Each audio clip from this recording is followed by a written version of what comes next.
ഓർഗനൈസേഷനാണ് success break global SBG എന്ന short ഫോമിൽ വിളിക്കുന്നത്. അതിന്റെ സൈറ്റ് നിങ്ങൾ നോക്കിയാൽ നിങ്ങൾക്ക് കിട്ടും. അതുപോലെ തന്നെ അതിന്റെ പ്രൊജക്ടുകളൊക്കെ അതിനകത്ത് കാണുന്നുണ്ട്.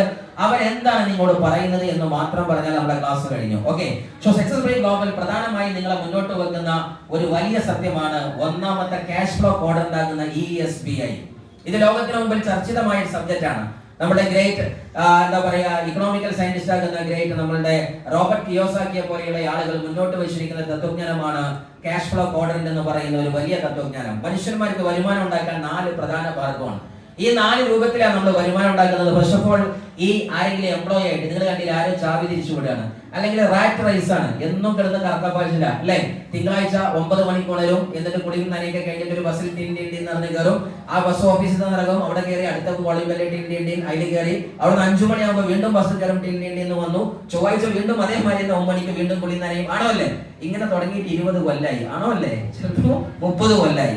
ഇങ്ങനെ ഒരു റൈറ്റ് റൈസ് എന്ന് പറഞ്ഞാല് എലിപ്പെട്ടിയിലെ ഓട്ടമാണ് ചിലപ്പോൾ. അതല്ലെങ്കിൽ ചില ആൾക്കാർക്ക് സെൽഫ് എംപ്ലോയ്മെന്റ്. എന്താ സെൽഫ് എംപ്ലോയ്മെന്റ് എന്ന് പറഞ്ഞാല് നമ്മൾ സ്വന്തം ഏർപ്പാട് നടത്താണ്. മീൻസ് ഓട്ടോ ഓടിക്കുന്നുണ്ട്, സ്വന്തമായി ഒരു കട നടത്തുന്നുണ്ട്, അല്ലെങ്കിൽ എന്തെങ്കിലുമൊക്കെ ജോബ് സെക്ടറിൽ എന്തെങ്കിലുമൊക്കെ സ്വന്തമായി ചെയ്യുന്നുണ്ട്. പക്ഷെ ഈ 2 സ്ഥലത്തുള്ള പ്രശ്നം എന്താണെന്ന് വെച്ചാൽ ഈ 2 ആൾക്കാരും അനുഭവിക്കുന്നത് നല്ല ഹാർഡ് വർക്ക് ഉണ്ടാകും, ഒരു സെക്യൂരിറ്റി ഉണ്ടാവില്ല, ഒരു സമയ മര്യാദയ്ക്ക് ഉണ്ടാവില്ല, ഒരുപാട് കടങ്ങൾ വരിക്കുണ്ടാകും, ഇൻസഫിഷ്യന്റ് ഫണ്ട്, ഒന്നിനും മതിയായ ഫണ്ട് ഉണ്ടാവില്ല, മറ്റൊന്ന് പറഞ്ഞാൽ അപാര സ്ട്രെസ് ഉണ്ടാവും. ഏത് കാറ്റഗറി ആണെങ്കിൽ കാറ്റഗറി ES കാറ്റഗറി ആണെങ്കിൽ എന്ന് മാത്രമല്ല, ലോകത്തിന്റെ സിനാരിയോ എടുത്തിട്ടുണ്ടെങ്കിൽ ലോക ജനസംഖ്യയിലെ 95% ആൾക്കാരും ഏത് കാറ്റഗറിയാണ്?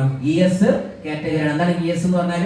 ജോലി വേലക്കാരോ കൂലി വേലക്കാരോ നിൽക്കുന്ന ആളുകൾ. ക്ലിയർ ആണോ ഞാൻ പറഞ്ഞത്? അല്ലേ? ഇവിടെയും ഒരുപാട് ആളുകൾ എടുത്ത് നോക്കിയിട്ടുണ്ടെങ്കിൽ ഇതിൽ ആരും അംബാനി യൂസുഫലിമാരല്ല, ഏകദേശം എല്ലാവരും ഏതന്നെയാണ്, നമ്മളെല്ലാവരും എന്ത് തന്നെയാണ്? ES കാരായിരുന്നു. ആണോ അല്ലേ? പക്ഷേ രസകരമായ സീൻ എന്താന്ന് പറഞ്ഞാല് ഈ നിൽക്കുന്ന 95% വരുന്ന ആളുകളെ കയ്യിൽ ആ രാജ്യത്തിന്റെയോ നാടിന്റെയോ 5% സമ്പത്തെ കയ്യിൽ കാണത്തുള്ളൂ. ക്ലിയർ ആണോ ഞാൻ പറഞ്ഞത്? അപ്പൊ ആൾക്കാർ എത്ര ഉണ്ട്? 95 ആൾക്കാരുണ്ട്, പക്ഷെ ബിസ്ക്കറ്റ് 5 ഉള്ളൂ. അപ്പൊ എങ്ങനെ ഉണ്ടാകും? 95 ആൾക്കാരും 5 ബിസ്ക്കറ്റ് ആണെങ്കിൽ എന്തെങ്കിലും പ്രശ്നം? ഒരാൾ കടിച്ചതിന്റെ ബാക്കി കടിക്കുക, അത്രയ്ക്കേ കിട്ടുള്ളൂ. ആണോ അല്ലേ? പിന്നെ അയാളാ കടിച്ച ബിസ്ക്കറ്റ് വെക്കണം, എന്നാലും അടുത്തൊക്കെ കടിക്കാൻ കിട്ടുള്ളൂ. അങ്ങനെ ഒരു പ്രശ്നമുണ്ട്. അതാണ് എന്ത് സാറേ, ഞാനിപ്പോ PhD ഒക്കെ പാസ്സായിട്ടുണ്ട്, പക്ഷെ എന്താണ് അവിടെ ചാൻസ് ഇല്ല, അവിടെ PSM കോളേജിൽ കഴിഞ്ഞിട്ടില്ല, അത്ര ഇന്ന കോളേജിൽ എന്തില്ല, ഓഫർ വന്നില്ല, എത്രയാണോ അല്ലേ? അയാൾ മരിക്കുകയോ റിട്ടയർ ആയോ ചെയ്താലേ നമുക്ക് സാധ്യതയുള്ളൂ. ഓർണോ? അതാണ് ES കാറ്റഗറിയുടെ പ്രശ്നം. പക്ഷെ BI കാറ്റഗറി ബിസിനസ് കണ്ടോ നിങ്ങൾ പോകുന്നത്? വലിയൊരു പെട്ടിയും നോക്കി ഒരു മനുഷ്യൻ പോകുന്നുണ്ട്. അല്ലെങ്കിൽ ഇൻവെസ്റ്റർ കാറ്റഗറി, ഒരുപാട് സംഖ്യകൾ ഇൻവെസ്റ്റ് ചെയ്യുന്ന കാറ്റഗറി ഉണ്ട്.